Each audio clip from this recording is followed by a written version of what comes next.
Welcome to this Executive Knowledge lecture on Topic 1, Paper 1 of the SFC licensing exams.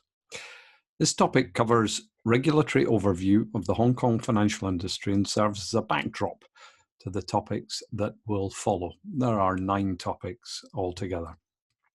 I'll emphasize the important points to help you understand the core material you need to know to sit the exam. Now, a copy of the study notes that you see on the screen can be downloaded from the Executive Knowledge website. I strongly recommend that you supplement this learning with question practice that is provided by Examinator.online. Now, you'll see the reference to Examinator.online at the bottom of each page. While the link may not be live, if you type it into any search engine, you'll find your way to the website. Now, studying for the SFC licensing exams, one aspect is going over the material, but the other, and you're dealing with short-term memory for the exams themselves, doing questions and discovering why you get the question wrong is one of the best ways to develop that short-term memory. Okay, let's get into the material. Now, while I won't go into everything in great depth, I am going to highlight the important points, either because they tend to be examined directly in the exam, or because they provide the foundation for materials that you will be covering in topics. It's actually topics 3 to 9. You'll find that topic 2 on legal background is also a foundation topic. As you can see on the left-hand page, the overview, we're going to look at the financial products and services, the regulatory authorities, the main ones that you need to know about, and then we will focus in on the important one for your exam, the Securities and Futures Commission. We refer to that as the SFC. We'll touch on Hong Kong Exchanges and Clearing Limited. That's the holding company of the stock exchange, the Futures Exchange, and we will go into that in a lot more depth in topic 7. And then finishing off, there's just a brief set of definitions of participants in the Hong Kong financial market. Okay, moving on to page 2. Paragraph 1.1, the introduction. Here, we're just being told the products and services that exist in the markets. It's really by way of background. And we're told that there's a need for efficient, well-organized markets in Hong Kong. Why? Because of growth, sophistication of financial products and services, flows of large amounts of wealth. And those have been the case for many, many years. But also proliferation of malpractices. And I would say the proliferation of malpractices hopefully is history now. As Hong Kong has come across some of these cases, they've legislated against them, and a major piece of legislation was the Securities and Futures Ordinance of 2003, which is the foundation for what we are doing. Okay, let's look at the objectives of Hong Kong's regulatory framework. Now, in the exam, they sometimes examine a set of bullet points. They will ask you, for example, with the objectives there, it says the common objectives of Hong Kong's financial regulators, and they could ask you which of the following are common objectives, and it will come from this list. Does that mean I have to go memorizing lists of bullet points? No, I would suggest that you read them, be aware of the sentiment, the message they're giving you. But in terms of being aware of the detail, that's where the question practice comes into play.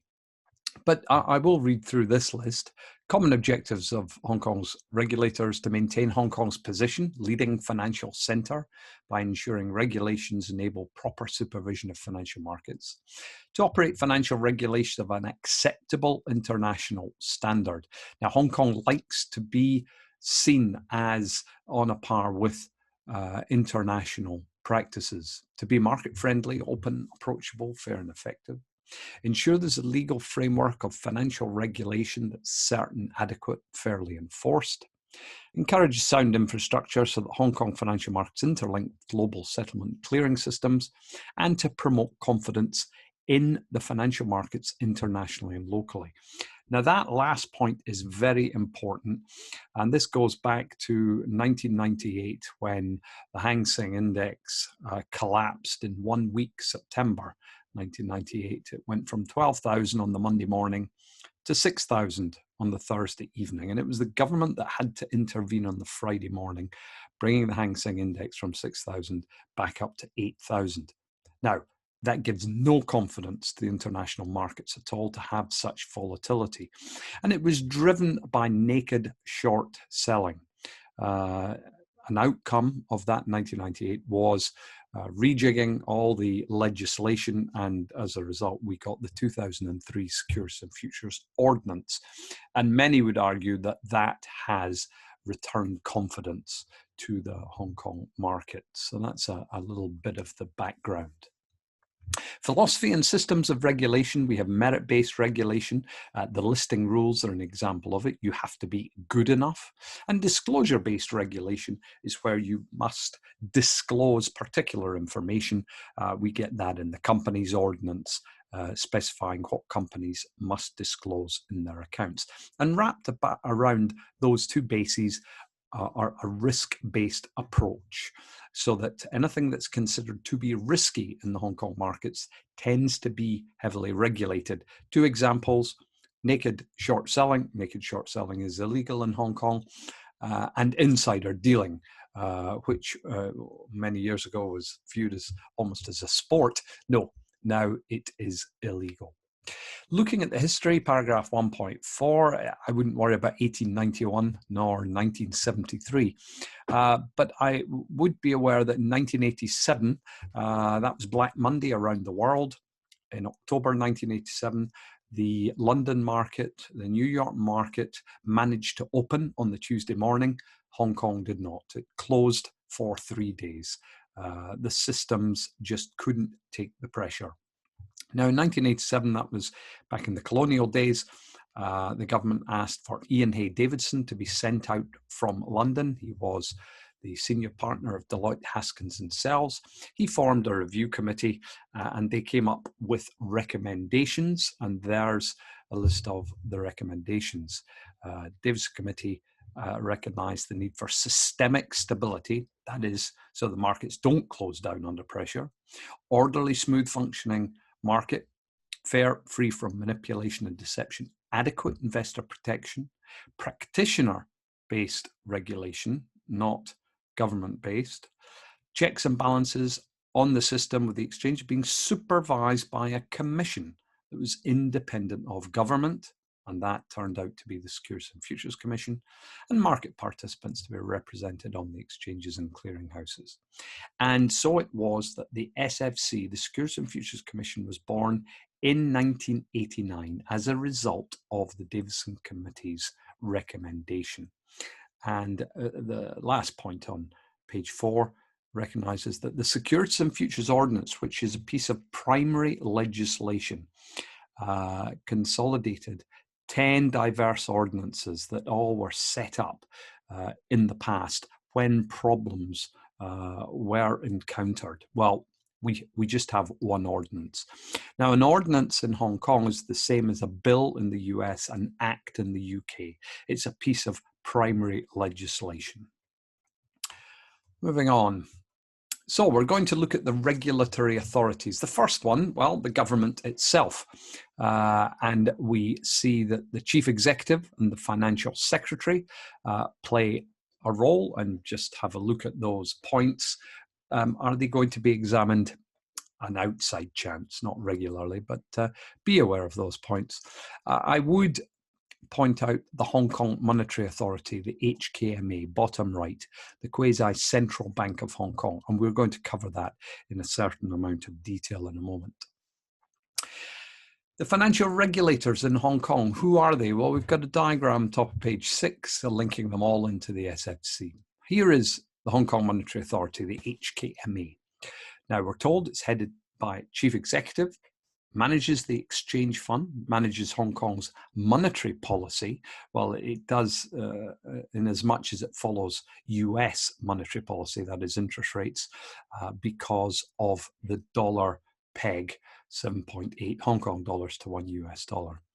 The HKMA maintains currency stability, ensures safety and stability of the banking system, and promotes efficiency, integrity, development of the financial system, and sort of wrapping all of that up, it supervises the banking system.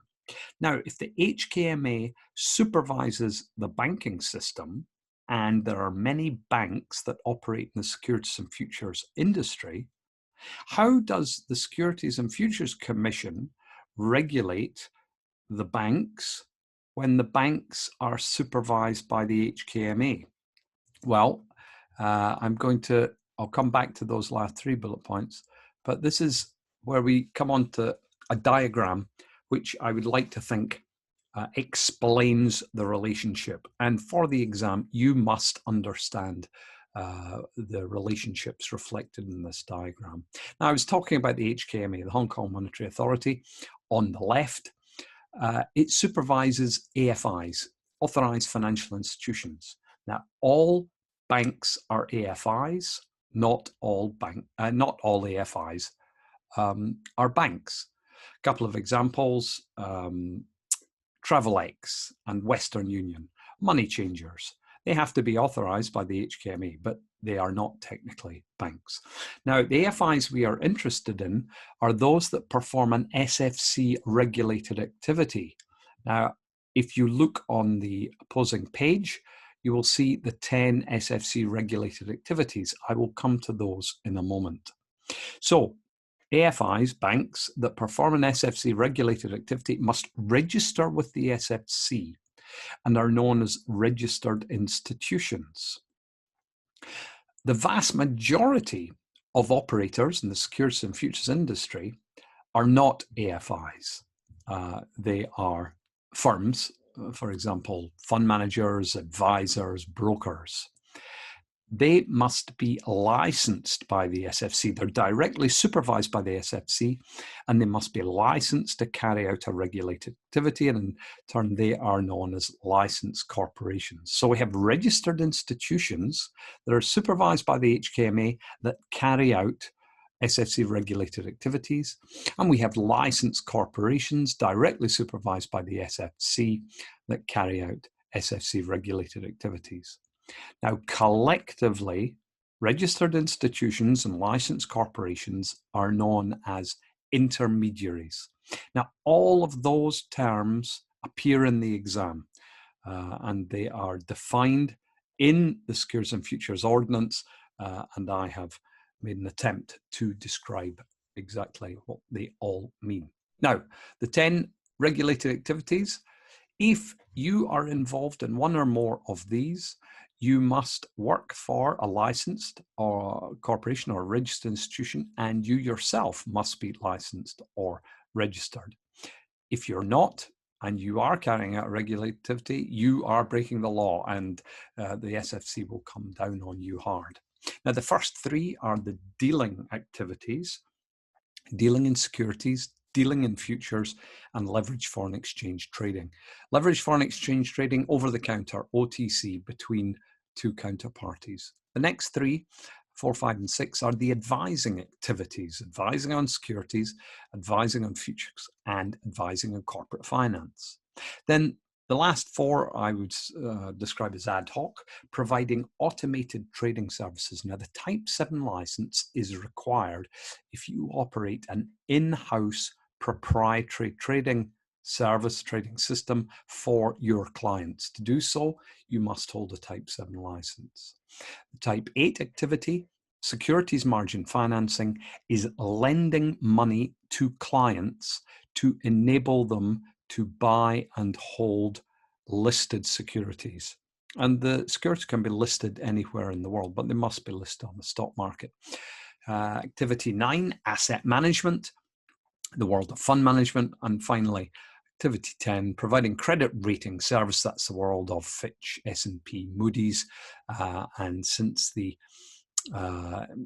mortgage-backed security debacle of 2008, when the credit rating agencies were found not to be regulated. They introduced regulation, and Hong Kong followed in 2011 and created this 10th regulated activity. Now, other regulators. Well, the main ones are HKMA and the SFC. Just before I move on to the other regulators, just to finish off those 3 bullet points at the end of the HKMA. Under the SFO and the Banking Ordinance, authorised financial institutions which are registered by the HKMA and include banks have to be registered with the SFC as registered institutions if they wish to carry out an SFC regulated activity. Now, if I'd read that out before looking at the diagram, it would have been confusing, to say the least. But now, hopefully, that makes a little bit more sense. Then we're told the HKMA is the frontline regulator of AFIs. Remember, all banks are AFIs, and takes the leading role in vetting applications for registration with the SFC and in supervising their SFC regulated activities, including on-site inspection.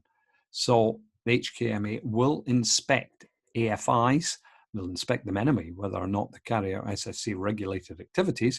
But if they're registered, then they will have a look at how they are coping with it. And leading on from that, HKMA applies all SFC criteria in supervising AFIs registered with the SFC. Okay, back to the other regulators. We have the Insurance Authority, obviously looks after the insurance industry, the Mandatory Provident Fund Schemes Authority, and that oversees the world of mandatory provident fund schemes, which are state-sponsored retirement scheme, but privately managed, and you can read through the points. But these are not as core as the HKMA and the SFC for this exam. Chinese Gold and Silver Exchange Society, again, bit player in terms of the exam, rarely examined. The Registrar of Companies is a government department. The Registrar of Companies is the boss at the top of the company's registry. And that is where you will file paperwork when you incorporate a company, and you will send your annual returns to it. It's not involved in licensing. There's no direct link between the SFC and the company's registry. Be aware of what the Registrar of Companies is. It often can pop up as a distractor in questions. In other words, it's put forward as an answer when in actual fact it's wrong. Now we move on to the Securities and Futures Commission itself. The regulatory functions and structure, I'll leave you to read through this. I will highlight the regulatory objectives of the SFC. Now, we've had the common objectives of the financial regulators. Now we've got the objectives of the SFC, and they like to set questions on objectives. So read through what the objectives of the SFC are. You will find that they mirror, in large part, the Davidson recommendations. 3.1.2 covers the functions and powers of the SFC. So that is what the SFC does to ensure that it achieves the objectives that it has been set. We've got some other functions and general duties that you can flick through.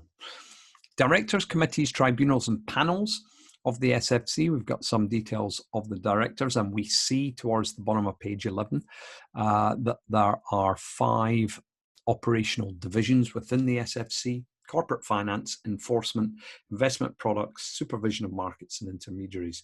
And you should be aware of what they do, and we will be covering that very shortly. Now, don't be daunted by the SFC organization chart. You don't need to know it. It just gives you a diagrammatic depiction of all the moving parts in the SFC. Right at the bottom there, page 12, we see that there is an advisory committee. Every now and then there's a question on that. Be aware the advisory committee of the SFC gives advice and nothing else. It has no power doesn't police the SFC, and it's indeed chaired by the SFC chairman. So this committee will reflect on what is happening in the markets and give advice to the SFC, obviously through the chairman, as to what the SFC should be considering going forward. Committees, tribunals and panels of the SFC here, what I would be aware of, the first 6 bullet points there, top of the page, starting with Takeovers and Mergers panel, those are all part of the SFC. So these are committees and a panel that carries out the work of the SFC and are central to the operations of the SFC. Whereas the next 4 bullet points are independent of the SFC. Securities and Futures Appeals Tribunal, Leveraged Foreign Exchange Trading Arbitration Panel, Process Review Panel, and the Market Misconduct Tribunal, which we will deal with a great deal in topic 9. Now, what you should be aware of for the exam is the difference between the top 6 and the bottom 4, and that is top 6 are within the SFC, the bottom 4 are independent of the SFC. So a classic question would be, which one of the following is independent of the SFC? And you would have to pick out one from that list of 4. Now, the 5 divisions are listed: Corporate Finance Division, Enforcement Division, Investment Product, Supervision of Markets, Intermediaries Division, made up of the Licensing Department and Intermediaries Supervision Department. Do I need to know all this detail?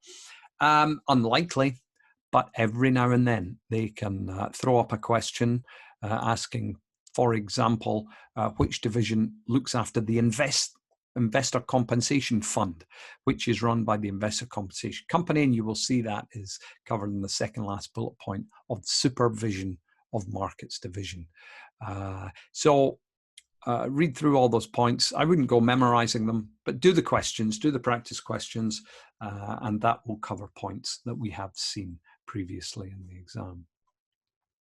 Now, the powers of the SFC: action, proceeding, penalties. This exam wants to make sure you are aware of the powers of the SFC. And the SFC has a lot of power backed up by the legislation. These 4 bullet points important. We're told at the top, breaches of the SFO and subsidiary legislation are legal offences. You are breaking the law. Now, the subsidiary legislation will cover more in topic 2, but that is legislation, but it's written by the SFC in terms of the material we're covering and then passed by the government, whereas the SFO, the primary legislation, is written and passed by the government. 3rd bullet point, codes and guidelines. Codes and guidelines are written by the SFC. They're just as they sound, codes that you should abide by and guidelines that you should work to, but they do not have force of law.